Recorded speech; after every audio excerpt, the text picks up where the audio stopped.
तुमसे कहूँ ऐ रब के कुंवर तुम जान तुम খুব একটা বেশি বড় করে না হলেও স্বল্প পরিসরে বাড়িতে এসে ইফতারের একটা আয়োজন করেছিলাম, যেখানে কিছু মানুষ ছিল যাদেরকে আমরা ইফতার করানোর জন্য এই আয়োজনটা করছিলাম। মূলত যেহেতু কিছু মানুষকে ইফতার করানোর ব্যবস্থা চলছিল, সেই জন্য সকাল সকাল ঘুম থেকে উঠে প্রত্যেকটা কাজই কমপ্লিট করে নেওয়া ট্রাই করছিলাম, কারণ যেহেতু বিকেল বেলা সবকিছু রান্না করা হবে সেই জন্য সকাল সকালই এগুলো কমপ্লিট করে রাখতে হবে। আমাদের ইফতারটা ছিল 22 রজতে। এনিওয়েজ আমি কি কি কাজ করছিলাম সেই সবটুকুই আপনাদেরকে দেখানোর ট্রাই করেছি। প্রথমে কাঁচামরিচ গুলো সুন্দর মতো ভাবে ছিলে নিয়েছিলাম, ছিলে নিয়ে আসলে এটাকে বোটা ফেলে দিয়েছিলাম, তারপরে রসুন ছিলে নিয়েছিলাম, তারপরে নিয়েছিলাম আদা। এবার আদা সুন্দর মতো করে কুচি কুচি করে নিব। আমি যেহেতু প্রতিটি মশলাই ব্লেন্ডারে করব সেই জন্য আমার খুব একটা বেশি তাড়া ছিল না, কারণ ব্লেন্ডারে আপনারা যারা মশলা করেন তারা অবশ্যই ভালো মতো জেনে থাকবেন এখানে খুব একটা বেশি সময় লাগে না। সেই জন্য আমি খুব সুন্দর করে প্রিপারেশনও নিয়ে নিলাম। স্বল্প পরিসরে হলেও এর পেছনে কিন্তু অনেক রকমের কাজ থাকে, সেই কাজগুলো আমি বাসায় বসে থেকে আম্মু আমি দুজনে মিলে করছিলাম। এটা যদি না করতাম তাহলে বিকেলের আগে কোনো কিছুই কমপ্লিট করতে পারতাম না। রমজান মাসে কিন্তু ইফতারের আয়োজনটা আমার কাছে বেশ ভালো লাগে। আমরা যখন কোনো কিছু করি তখন এটাতেও অনেক বেশি ভালো লাগা কাজ করে। আর আপনারা যারা এটাকে নেগেটিভ হিসেবে দেখেন বা এটাতে আমি কেন ভিডিও করলাম এটা নিয়ে যখন পড়ে থাকেন তখন আবার আমার অনেকটা বেশি দুঃখও লাগে। মুরগির মাংস দিয়ে যেহেতু পোলাও রান্না করা হচ্ছিল সেখানে অনেক বেশি মশলা লাগবে, এটা খুবই বেশি স্বাভাবিক। আমি অনেকগুলো আদা পেস্ট করে নিয়েছিলাম, সাথে নিয়েছিলাম ওর সাথে জিরা, আর যেটা নিয়েছিলাম সেটা রসুন। রসুনটা অনেক সময় মানুষ থেতো করে দিয়ে দেয়, বাট আমি ব্লেন্ডারে দিয়ে দিয়েছি, ওটা একদমই গুঁড়া হয়ে গিয়েছিল। দেখতে দেখতে কিন্তু রমজান মাসটা শেষই হয়ে গেল।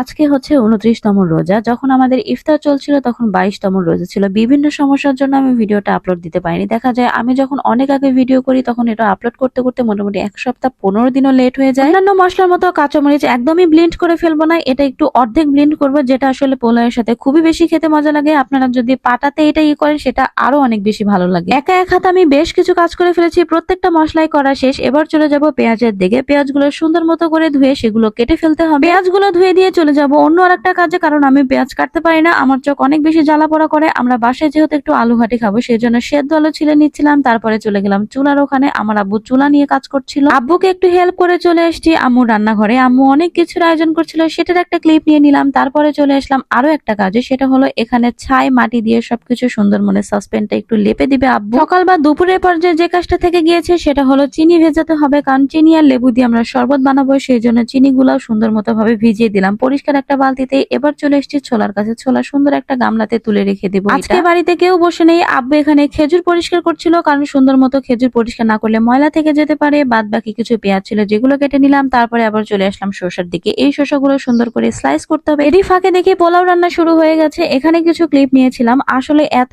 বেশি কাজের মাঝখানে প্রত্যেকটা ক্লিপ নেওয়া খুবই বেশি কঠিন, আর যদি ভিডিও করার অন্য কোনো মানুষ না থাকে তাহলে সেটা আরো বেশি কঠিন হয়ে যায়। তবে আমার সেদিনের ভিডিওগুলো খুবই বেশি সুন্দর লেগেছিল। ফাইনালি পোলাও রান্না শেষ। কিছু চলে যাবে মসজিদে, আর কিছু থাকবে যেগুলো আমরা পাড়ায় প্রত্যেকটা বাড়িতে দিয়ে দিব। পরবর্তী সুন্দর কোনো একটা ভিডিওতে দেখা হয়ে যাবে। Till then tata, good bye, আল্লাহ হাফেজ।